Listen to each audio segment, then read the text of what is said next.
stop blaming other people, cause you act like a bitch when it's nobody's fault but yours. Next time you feel like running your shit, you better check yourself, put respect on yourself. Don't do that shit, don't act like no bitch. It's midnight madness, time to break the ice. Late night with the icebreaker, slice of paradise. Where stars collide and truths unfold. No script too rigid, no tales to roll. The icebreakers, yeah, we're breaking through. Late night conversations, respect is new. From laughs to deep talks, we'll keep it real. Icebreakers after dark, that's the deal.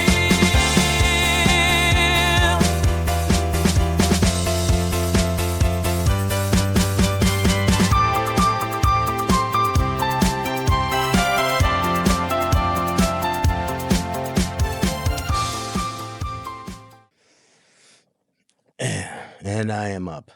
Tonight, on a very special episode of the Icebreaker Late Show, I'm joined by a very special guest, my wife, Caitlyn Stevens. We're going to talk about the twists and turns of her caffeine pill addiction that her and Jesse Spano went through in high school. Then we're going to get to the rise to the top of the mid-card baking show, Icebreaker Bake About It. Without further ado, my wife and guest wife, Caitlyn Stevens. Happy to be here. Can you say you're so excited to be here? I'm so excited. I'm so scared. Oh, Jesse. So.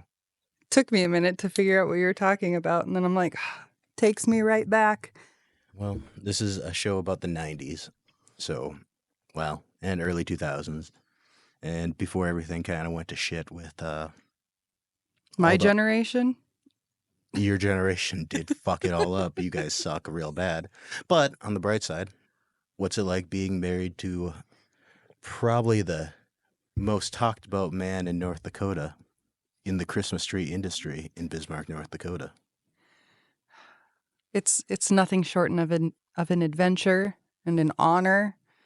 And I just couldn't imagine my life going any other way at this point.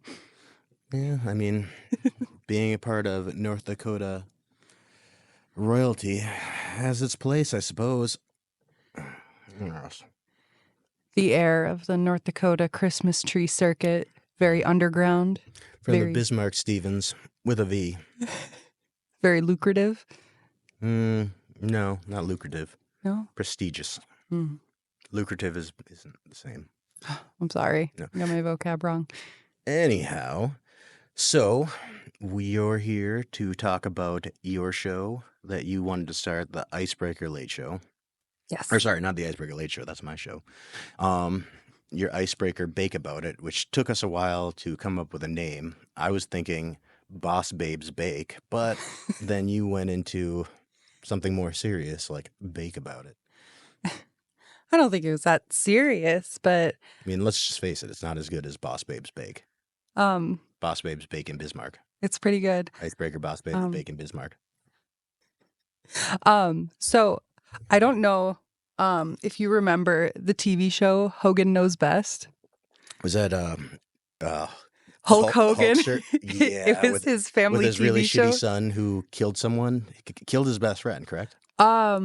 He didn't kill him as much as he made him permanently disabled for life. Okay, yeah, they got into a car He accident. has like severe brain right. damage and can't do anything And for then himself. he didn't show any remorse. Is No. that why people hate? That's why people hate him. Yes. And then people hate the daughter because she kind of tried to ride the Hulkster's coattails into Pop anything. stardom. Yeah, which didn't work. Yeah.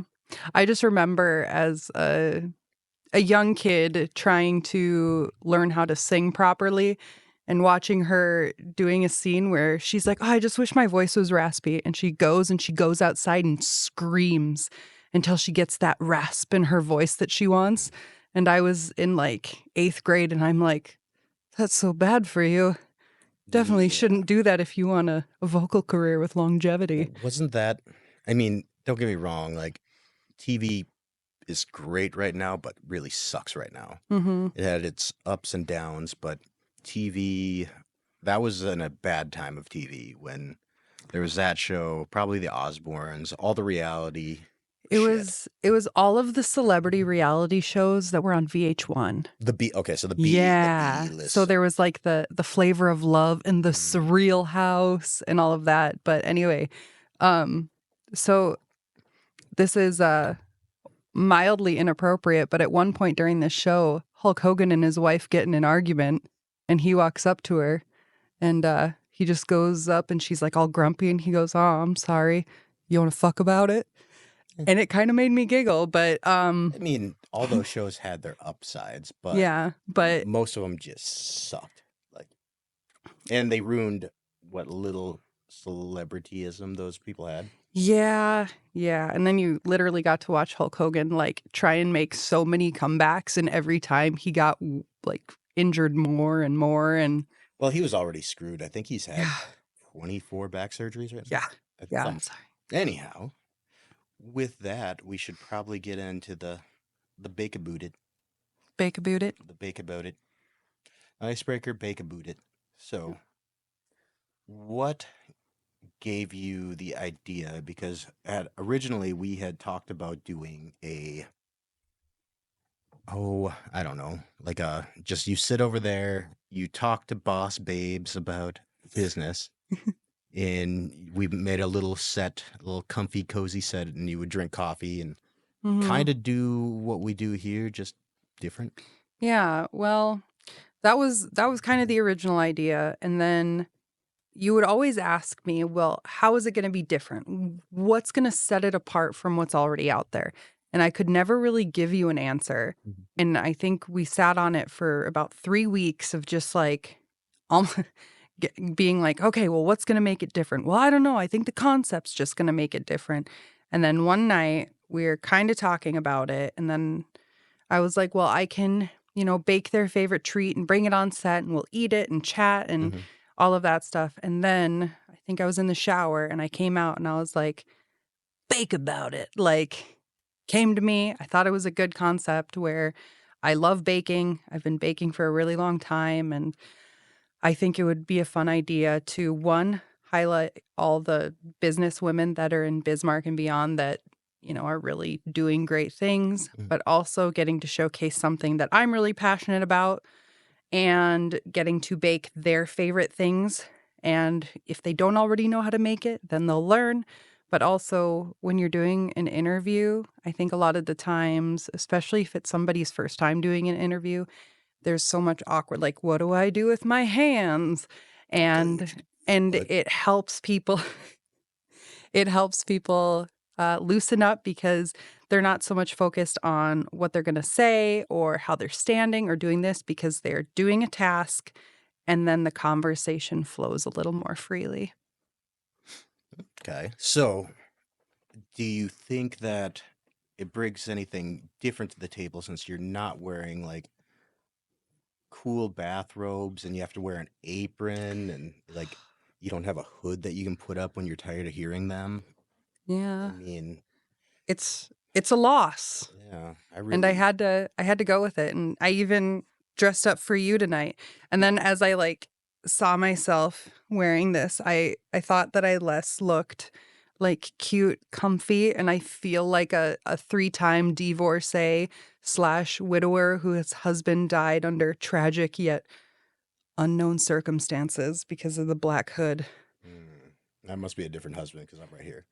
I know. Yeah. Well, But you probably loved him more. It makes sense. it was the first two. It was fine, I mean, after the first, you just kind of wait and then, I'll die, but you'll be meeting him. They were very old, but I loved them truly and very much. They didn't have money. Really old. Just really old. Makes sense. I inherited nothing. Yeah, no. They were just really old guys who lived in a trailer court.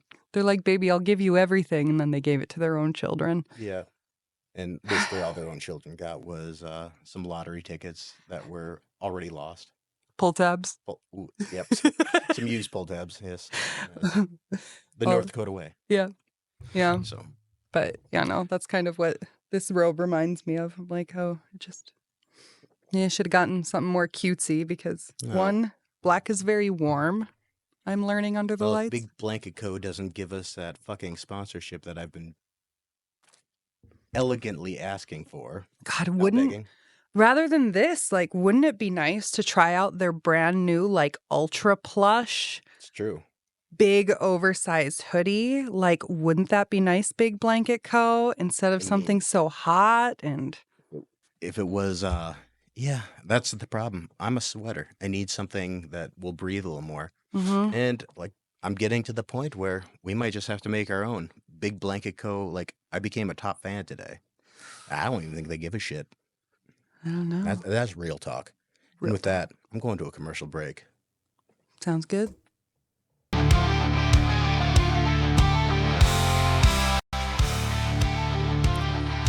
Breaking news. Weather guy Danny Savage just got hold of me, and he said there's some storms a brewing. Danny, don't let us down. What do you got?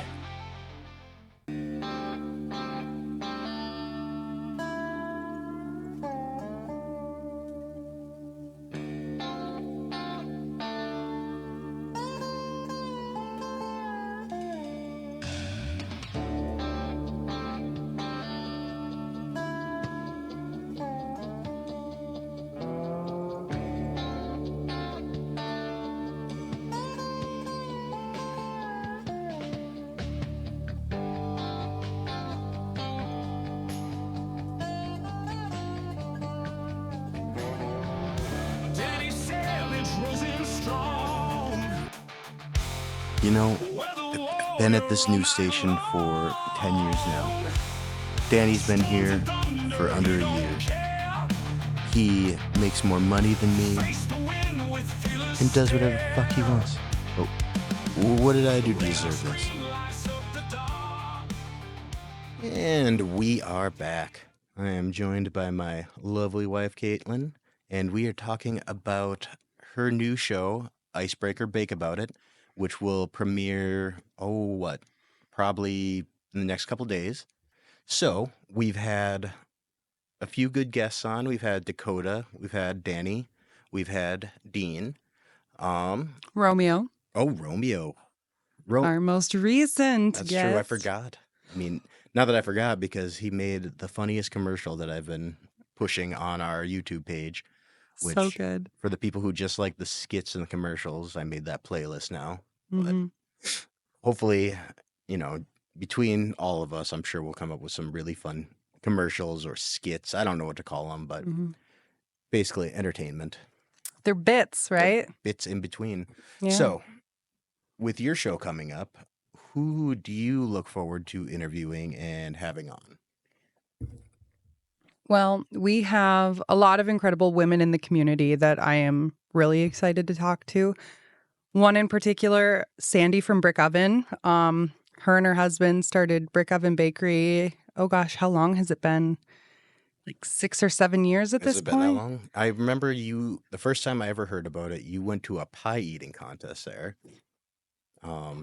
That was last year. I took second place in their pie eating contest. That was the first time I ever heard about Brick Oven Bakery. I had no idea what you were doing. So I was just like, hey, I entered this. I can win 2 pies for Thanksgiving. And I did. So, well, kind of. Didn't you? You took second, right? I took second, but I got 2 pies. I think first place got 3. Oh, okay. I also got a little gift card and a t-shirt. It's true. So awesome. But I heard about them when I first moved back here from San Diego. And I was hanging out with one of my friends, and she had this muffin, but it looked like a croissant, and then it had this like filling in the center that was vanilla, and I was like, what is that? And she goes, it's a cruffin from Brick Oven. And I was like, what is Brick Oven? And she told me about it, and I got to split it with her, and it was fantastic. And I'm like, and I am forever in love with this place. So you go there, yeah. You went there quite often, and now we speak to them, I'd say regularly, because I don't speak to anyone outside of really work stuff. mm-hmm. besides Brad. I should talk to Brad all the time, but Yeah. that's about it.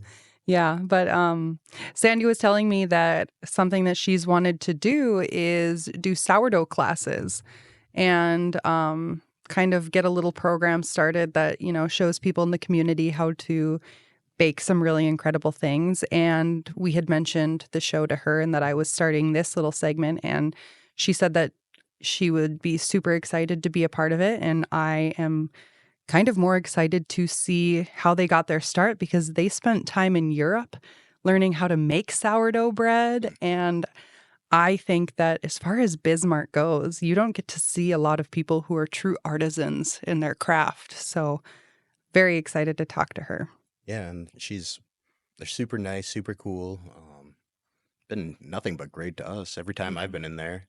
We'll have to throw some of their fall merch up too for people to see, maybe other people elsewhere. Another person that I am excited to possibly have on the show that we've talked to is your tattoo artist, Nikki. Yeah. She's also done a couple tattoos for friends of mine as well. Kirsty has her cat that passed away. She has like this beautiful, like floral frame around a picture of her cat. And then And Nikki, well, I've known Nikki since we were kids, but, well, not kids, but like teens, late teens, early 20s is when we met. And yeah, she was always drawing, but I like Nikki's color work. So most people don't know, like, you always see people like, name the best tattoo artist ever. Like, well, at what? I mean, there's so many great artists out there, and I try to draw, you've drawn too with me, and everyone has their own style. And what I like about Nikki is she can make colors pop. So if you want, and she's really leaned more into that now, of going into that cutesy color pop art style, which is really cool because it works for her and she makes some really good stuff. Yeah, all of her art looks super fun. And like you said, the colors are just amazing. And I really look forward to talking to her. And I just found out recently when she was at our wedding that she was like, oh, and I'm so sorry, my cousin couldn't make it. And I was like, who's your cousin?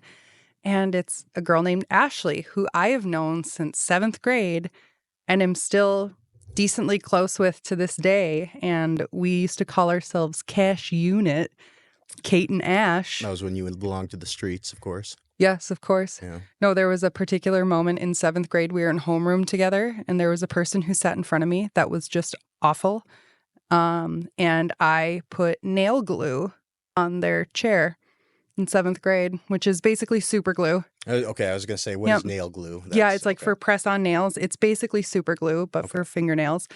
And I got in a lot of trouble for that. And then there was also a time where I wore a bandana to school, and because they didn't, your street gang. Yeah, and they told me I couldn't wear it because of like the implications of gang affiliations in Bismarck, North Dakota. It was as a 7th grader. Okay, first off, Bismarck has always had the worry of street gangs. That has never changed. Like, there's always this horrible gang activity, and yeah, And this was pre-oil boom too, so after the oil boom, it was a little made more sense. relevant. But no, in 1994, when I was in junior high, maybe, yeah, somewhere around there, there was a big concern about street gangs. There was always talk about the Bloods and the Crips were at war in Bismarck, North Dakota in the 90s. And yeah, no, there wasn't. There was just dorks who liked Biggie and Tupac. yeah, no, it was ridiculous. But I was just like, I'm not in a gang. I just like this bandana, but it was a red bandana, so obviously, I was looking to pop some caps. I mean, you were on the north side of Wachter. I mean, that's the bad side. Everyone knows it. Yeah. So. Yeah. So. But anyway, and you were thinking. So you want Nikki, you want Sandy, you want we talked Mariah. Mariah Ankrum. Who was what, top marketer, 30 under 30? 20 under 40. 20 under 40. So even a wider span and a smaller list, but she is an incredible marketer, and she's a great business leader, and she works with some great, even global accounts that she's been handling and has been really career oriented since we were younger. And at the time, I didn't understand it because I was like, I'm like in my 20s, I'm going to have fun. And she was just like going to college, doing the thing, doing great. And it shows now that she put in all that great work. And then we've spoken to some people from Women's Way. Yep. I did that. So I went to a meatpacking plant. For anyone who doesn't know, it's called Cloverdale. They make amazing food. Like, we go to their Cloverdale store, which if you don't know about They it, have a general store. it's a little general store, but you can get like bacon for dirt cheap. It's cheaper, well, not dirt cheap, but cheaper than the Costco's and the Sam's Clubs. And so you can go to this store and you can get all sorts of great, I don't know if it's overstocked, that they just had too much, but I think so. I Yeah. think it's overstock. And then there's some stuff that's a little bit imperfect. And so if it doesn't look the way that, you want it to look inside of a package, Mhm. they end up throwing it in these, giant, like 15, 20-pound boxes. and I'm not positive that's how it works. I should have asked them because I was at Cloverdale doing a not self-defense, but situational awareness. And since I do Brazilian Jiu-Jitsu, obviously my wife knows, so I'm just telling all of you. But since I do Brazilian Jiu-Jitsu, I had to throw in some more practical stuff, like if someone grabs you. Granted, I only had 15 minutes to teach different groups, and I went through about 600 employees. Mm-hmm. So that was a really cool thing. But during the, I don't know, I want to call it a seminar, but it wasn't a seminar. It was their safety training. They had different people for different things because a lot of the people who work at the plant were from different countries. I want to say Mexico, but there was a lot of small islands I hadn't heard about. So there was people who spoke, I think, 3 different languages. So sometimes I had to have translators. But I was there for 3 days. I did 15-minute sessions with 600 employees. And then they also had some visitors from others. Mm-hmm. So yeah, they had partners there. And they would just did like different things. Like they had mental health. They had Women's Way. They had a program that helped people from other areas. I think it was Great Plains. Like the Who- food bank and stuff? No. or- It was well, maybe it was the same. I'm not sure, but Mm. I think it was like Great Plains Health, and they would talk to them about ways that they can get more education, get citizenships, all that kind of stuff, and help people. Like Health and Human Services. Yeah, it was Yeah. them. But yeah, Women's Way was. I knew one of the ladies there, Leah, and then I got to know some of the other ones, and yeah, it was a fun event. And I put on a little presentation, which I tried to make it fun because we've all been to those events when you're at work, and you have to do it because it's law that you have to do stuff. Like when I worked for the state with mentally handicapped people, I would have to do training every year, and it was boring as fuck. Like Mhm. you had to do that, you had to do the CPR and first aid training, Mhm.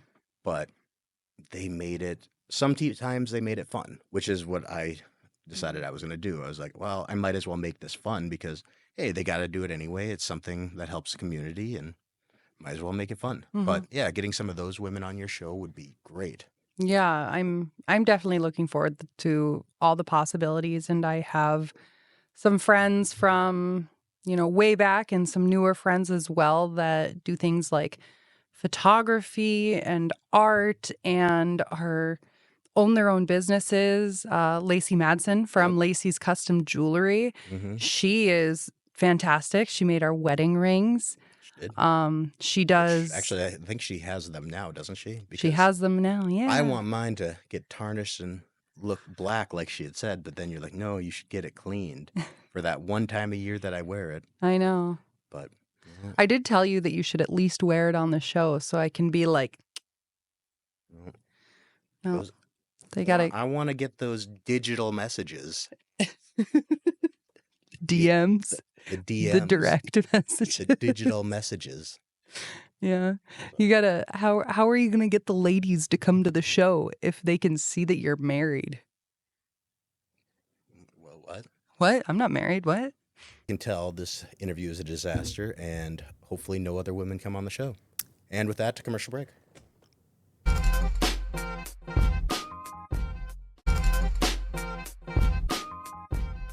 And we are back. So, we are going to try a new segment where we highlight the people of YouTube, either new, old, or just a video that we like, highlighting them and their channel and all their artistic creativity.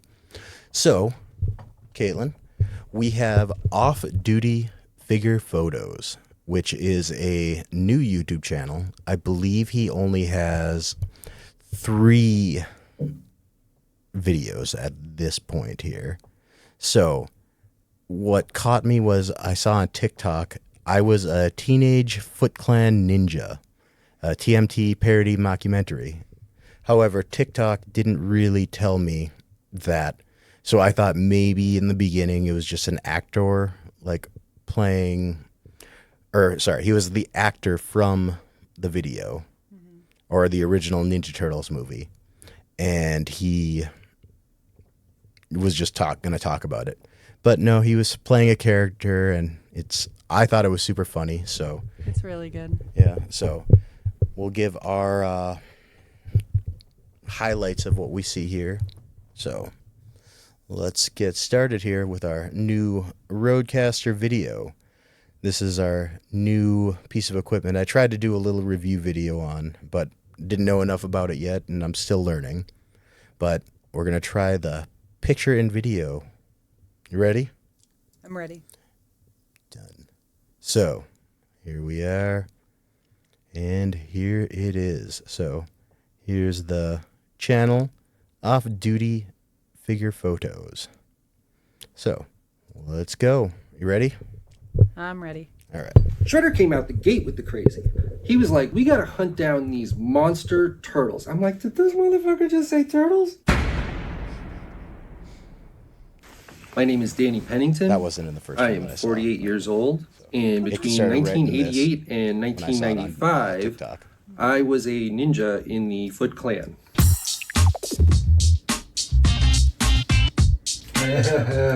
Yeah, see, that's me. It's Christopher. It's my best friend since Little League. It's Mikey and Brian, twins from the Bronx. Obviously. Eddie, Virgin Tunnel Kid from Bayonne, New Jersey. Well, see, Used to and, bust that's the his thing. I chops should have about known that. then, but I thought Tatsu. maybe, he's just showing a picture and he was going to talk Biggest about party the animal actors. you'll ever But meet. Nope. Well, like every great story, this one starts in New York City. I was just a young pickpocket on the streets, snatching wallets from guys, swapping them with other pickpockets. Hey, you snatch this guy's wallet, I'll swap you with that guy's wallet. It sounds That's what it's terrible, done, but you gotta remember, this was New York in the 80s. Greed was good. I mean, if you weren't actively robbing someone, that's how they knew you were a tourist. So anyways, one day my boy Christopher comes up to me and he says, hey, I heard about this warehouse party out on Liberty Island, kind of a guy's thing, you want to go check it out? And I'm thinking, my friend Christopher's trying to tell me something. Not really my scene, but I figure they're probably going to have good music, so I'll go and I'll support my friend. So we go, and it turns out it's not a gay rave. It was even better. I'm talking indoor this is where the skate video park. hooked me. Every arcade game you could think of. No quarters. You want to break dance? Sure. You want to do graffiti? Great. You want to play roulette at a table where the croupier is a 10-year-old smoking a cigar? You could do that there. So then at some point, one of the guys comes up to me and he says, hey, just so you know, we're this thing called the Foot Clan. We're like an ancient order of Japanese ninjas. I'm not sure if you'd, be interested in joining up with us. And I said, it is 1988 and you just asked me if I want to be a ninja? My only 2 questions are, when do I get my nunchucks and when do I meet Michael Dudikoff? So, yeah, I grew up in, the 80s and 90s. And yeah, at this time when it was all the rage, like I had a birthday party. I would have been, I guess, probably 1990, 1989. I would have been 8 years old. And it was a Ninja Turtle birthday party, which made me do Taekwondo, which led to my Brazilian Jiu-Jitsu, honestly, to this day, because that was the thing. Anything ninja, like, I remember watching American Ninja. Maybe not 2, but I watched American Ninja. I watched, so many ninja movies in the 80s and 90s. Hell, so do you always, me and her talk about Bloodsport all the time. The fake John Dukes, or Frank Dukes. Frank Dukes, McDojo bullshit stuff. Yep. Like, yep. Awesome. I don't know if it was my brother or my cousin, but there was definitely most men in my family had Ninja Turtle sheets. Yeah. That was like it was a rite of passage. There's a shirt. I don't know where you get it, but it's made out of those sheets that I think every kid had in the 80s and 90s. I'll post it on the video. So. Michael Dudikoff in American Ninja 2, The Confrontation. Spoiler alert, I never met Michael Dudikoff, and they never gave me nunchucks, they gave me a halberd. Because nothing says I'm really into the ancient history and tradition of Japanese ninjutsu Honestly, I'm better into than the Viking stuff. evil European I don't even battle want a axe. halberd. Yeah. So we're having a great time and we're learning to be ninjas, and all of a sudden there's a gong. Like a literal gong. And they're like, oh, we gotta go see the leader now. And I'm like, oh, okay. You see, my parents were Scientologists, so I had a pretty good idea what was happening next. And sure enough, Shredder comes out. Big flowing robe, lots of downlighting, very theatrical, saying things like, this is your family. See, right here, I feel like he's personally attacking me. I wear a robe, doing something a little theatrical. You turned out a light. Kind of attacked. You've got downlighting. Yeah, I mean... Look at this light behind you. You literally have downlighting. I mean, yeah, maybe literally, but maybe figuratively, though. But probably more literally. Yeah. Whatever, he's attacking me, and I am not going to stand for this. Family. But I'm gonna keep I watching. am your You need father. more support. I'm like, okay, buddy, get to the part when you start yeah. asking me for money. But the difference is in Scientology, need you a gotta lot more wait smoke. a few years before they get to the whole, like, alien volcano thing. Shredder came out the gate with the crazy. He was like, we gotta hunt down these monster turtles. I'm like, did this motherfucker just say turtles? Like turtles. Like leaf-eating, slow-moving, like turtles. My first thought was maybe Shredder's like one of those Roman soldiers who's never seen an elephant before. Like he's never been to the zoo and somebody showed him a picture of a giant tortoise and he's like, oh my God, kill it with fire. So when somebody tells you to go fight a turtle, I'm like, you gonna give me all the free arcade games I want, all the free ninja weapons I want? Yeah, I'll fight a turtle obvious. for I you. would've joined the full Okay. time. Biggest mistake in my life. Those turtles were real. They were, what, 5'9", 5'10", upright, opposable thumbs, vocal cords. You close your eyes, one of them, I swear to God, sounds exactly like Corey Feldman. And the worst part about it Still is my they favorite were better part. at ninjutsu than we were. For 5 years, I got my ass handed to me. I'm talking lacerations, stabbings, contusions, concussions, broken ribs. Eddie from New Jersey went deaf in his left ear when he got his head crushed in by 2 turtle shells. Mikey and Brian, the twins from the Bronx, Brian took a bow staff to the face. They ain't twins no more. You know how many times I had to hear the same joke from the ER doctor at Columbia Presbyterian? Hey buddy, did you get stabbed by Poseidon's trident? No buddy. It was a 3-pronged Japanese dagger called a sai, just like last week. So then one day I come in for my shift and they're like, hey, guess what? We got the also like turtles how he dead. And calls I'm it his thinking, what is shift. he? Like, you need a bigger turtle? Just in the foot And they're clan, working my it's a shift. 4-foot Yep. tall rat and we got him handcuffed to a fence in the back.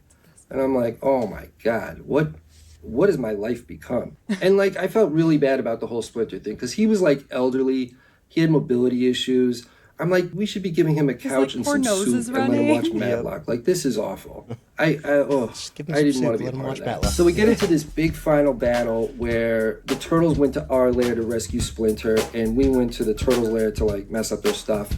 And all the bad it guys turns in the out 80s movies. we've That was been it. on the same block this entire time. Like literally, we were 100 feet from each other. They were just in the sewers below us, like the whole time. So I come out of the sewer and there's a big fight happening on the roof between the Turtles and Shredder and Splinter, and Shredder falls off the roof into the trash compactor that Casey Jones had parked there. By the way, Casey Jones belongs in prison. You do not flip a switch on a garbage compactor knowing there's a human being inside. And no, you don't get to say, oops, oops, oops. Yeah, like that's Casey gonna Jones. get you out of a murder What a charge, dickhead. Casey. What about the arson? What arson?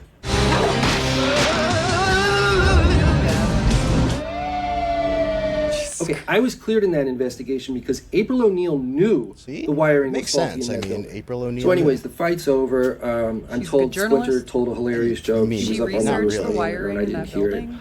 building. She knew. And then we learned the horrible truth. Everything.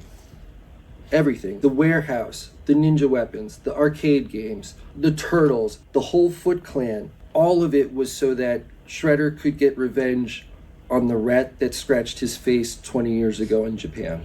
Like, think about how insane that is. Like, first of all, I'm not even talking about Splinter emigrating to America. Like, forget about that part. Just think about the logistics of Shredder tracking a rat from Japan to America and then finding like one specific rat in New York City. Like, think about that for a second. And then the rat turns out to be mutated to a point where it's practically Danny DeVito size. And oh my God, he's got an army of turtles fighting for him too. This whole scene, like, just, I picture Danny DeVito running at someone playing like a Always Sunny in Philadelphia parody with all the other ones dressed as the turtles, of course. But yeah, the craziness of the rat. I don't know a rat's lifespan either, but I don't think it's 20 years. I love the perspective that he gives. How it goes from being like, wow, this is a cool movie, so action packed. And then you're like, oh, he kind of took that a little far. And Well- aren't there more rats in New York City than people? Yeah, but again, back to my point of 20 years, like if a Three rat, scratches. well, if a rat lives 20 years old, like what kind of psycho would follow this rat somehow to America and expect it to still be alive? Like, I don't recall the whole. He had a feeling. Yeah, I suppose. I mean, he was a ninja, and I mean, okay, in this world there are giant turtles and rats. Okay, fine, we'll let it go. How are they created? Was it like an ooze? Yep, the ooze. Yeah. Yep. It. So wait a minute. Wasn't Splinter and the turtles exposed to the ooze at the same time? Yes. So why is Splinter so much older? Because he was older. He was a rat in the sewer. He was older at the time, And they were baby turtles? and they were baby turtles. And I mean, Obviously. the movie too. Like, I follow what's going on with the Ninja Turtles a bit in the comic books, and apparently they change all the time on stories and turtles. Like, they're doing The Last Ronin right now, which they're making a R-rated movie about that.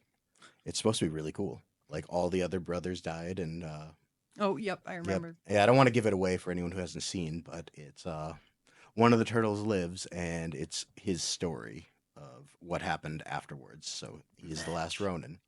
I don't know if there's revenge. Probably. I haven't read it. I couldn't so- imagine that all of his brothers died and he doesn't take revenge in some way.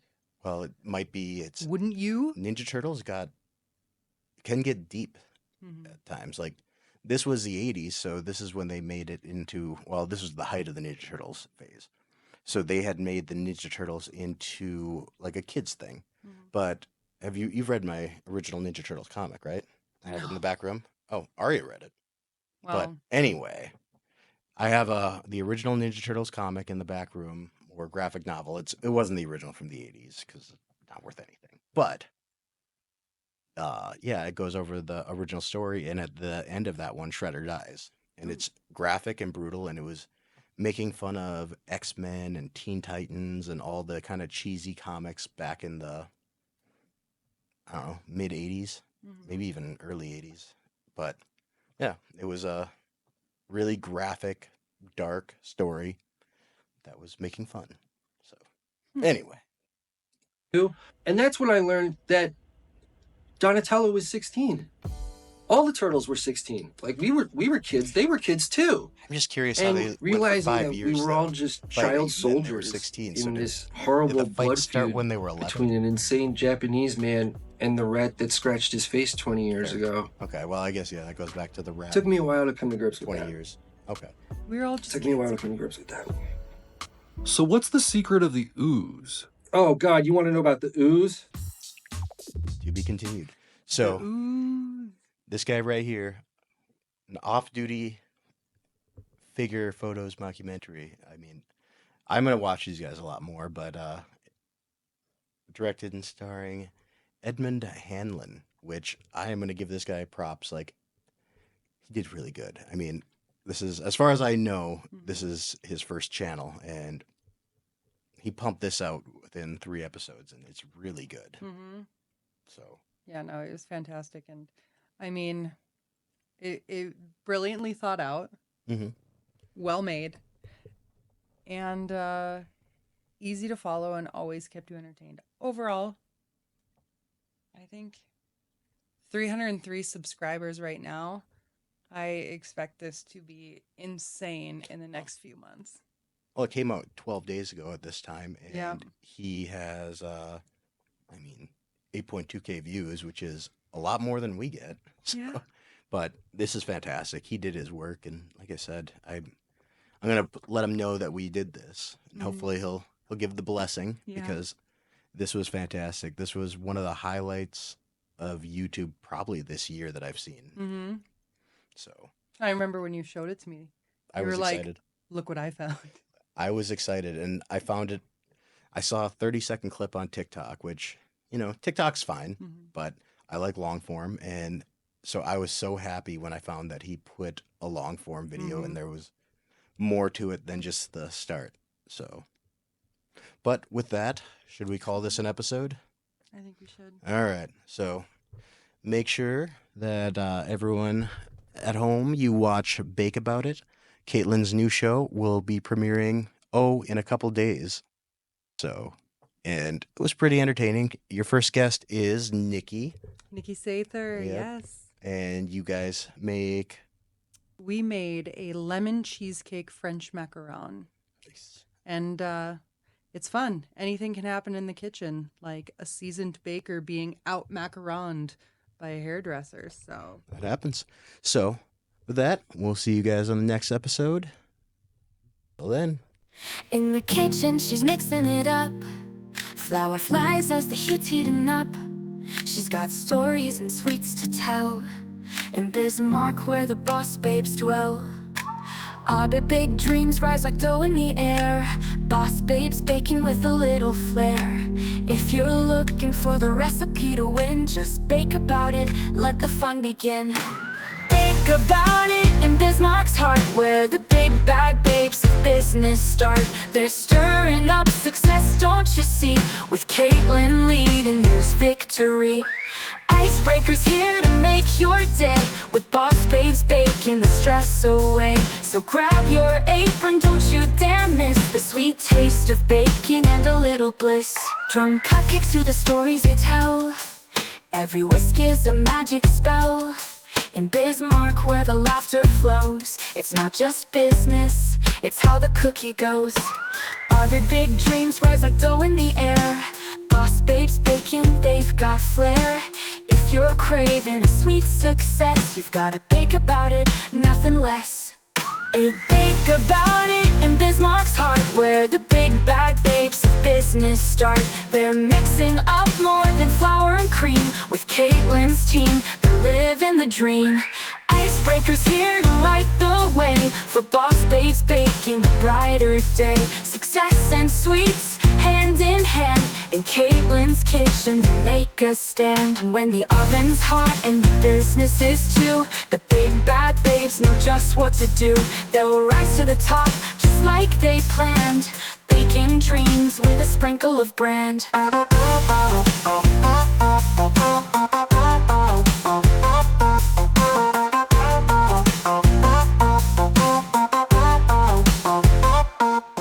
So stick around, don't you forget, the boss babes are baking and ain't done yet.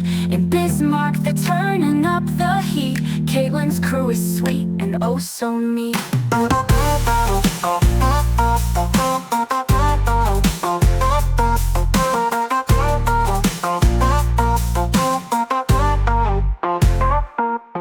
When the oven's hot and the business is too, the big bad babes know just what to do. They'll rise to the top just like they planned.